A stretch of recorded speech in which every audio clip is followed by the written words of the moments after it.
Hey, so I'm doing a quick post. This is very impromptu. I just was spending the afternoon looking over Intel's info. I own a little bit of their stock now. I thought it was very undervalued, uh, but I'm starting to think it's not because I started looking at their board and their C-suite people, and these people are jokes. They're antiques from a former, era, and it's not even just a recent era. It's from the freaking last century era. These people, they finally got rid of this Paul Goldschmidt, who, what? Why was he in charge even? They haven't innovated their technology at all for at least a decade, probably two. I think around the year 2000, they decided they were going to slow down innovation because they thought they could milk it for more money. And that's come back and bit them in the ass. And literally only a month ago, at the end of 2024, did they take the guy who had this strategy of not developing products and say, oh, okay, let's go ahead and get rid of him finally.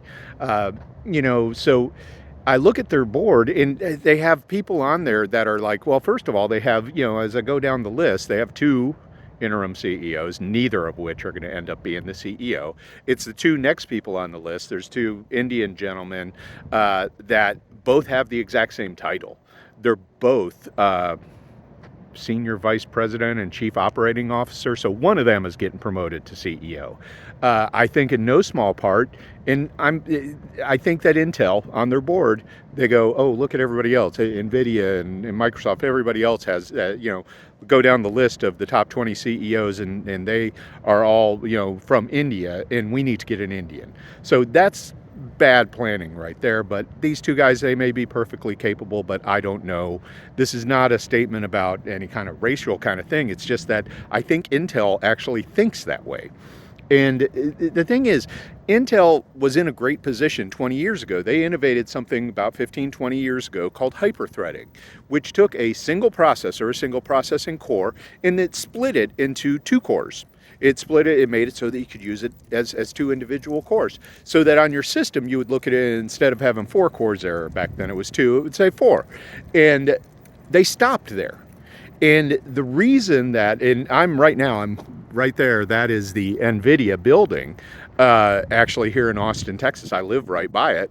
And I don't have any association with NVIDIA other than they're my neighbor.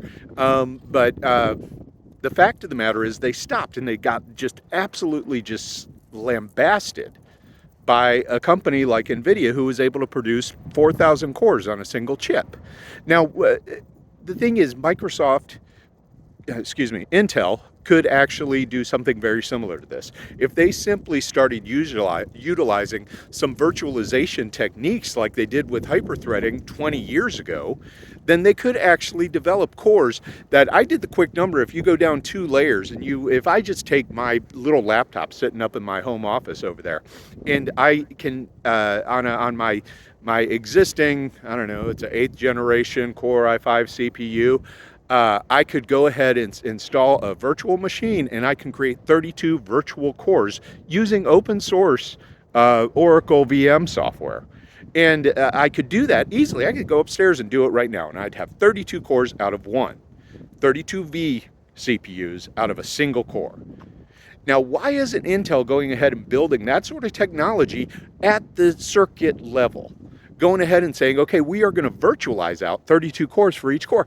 You have an average of 4 cores, or maybe 6 cores on a, whatever it is, 14th or 15th generation Intel CPUs that are coming out right now. More cores than that, I'm certain, are available. And for each of those, you could virtualize out 32 with open source software. And they aren't doing that. And if you just were to go ahead and do that, suddenly, if you multiply that out and you say, okay, well, I have 32 virtual cores off of my 4 physical cores, you end up at 128 cores. And then if you go and you add another layer of that exact same thing on there, and you say, I have 4 cores, I virtualize out 32 on each of those, and then on each of those, I sub-virtualize an additional 32. Of course, these are getting much, much slower on each step of the way, but the thing is, those guys over there, they aren't building superpower, individual CUDAs, CUDAs. These are very, very quick, but lacking in the horsepower that all the rest of these Intel cores have. So yes, you're going to build 32,000. If you just go to 2 layers on that example that I just gave you, 32,000 virtualized cores, and suddenly you're kicking those guys' butt.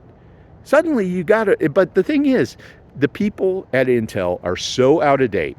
They're so completely living in the past. They're like, we don't know what to do.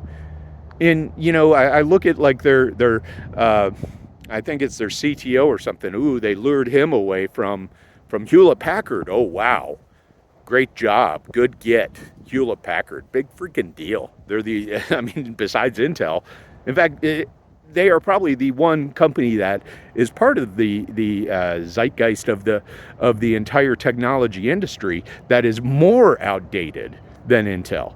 And that's who they have sitting here trying to think up new ideas. I was going to go ahead and put more money into Intel a week from today. Today, I think, is the 23rd. And on the 30th of January, they come out with their earnings. Their stock's going to plummet. It doesn't matter if they earn money or not. It's going to put the spotlight on a bunch of incompetence. And until the board of directors says we are getting rid of these old antiques, we are getting rid of these people, and streamline down that board, that long list, and excuse me, not the board, but streamline down that long list of C-suites where you have multiples, have 2 interim CEOs, 2 chief operating officers. Get that down to a core level. Then maybe you'll be able to start to turn things around. But until you get there, nope. Those guys right over there are just going to keep on kicking your butt. That's just what I think.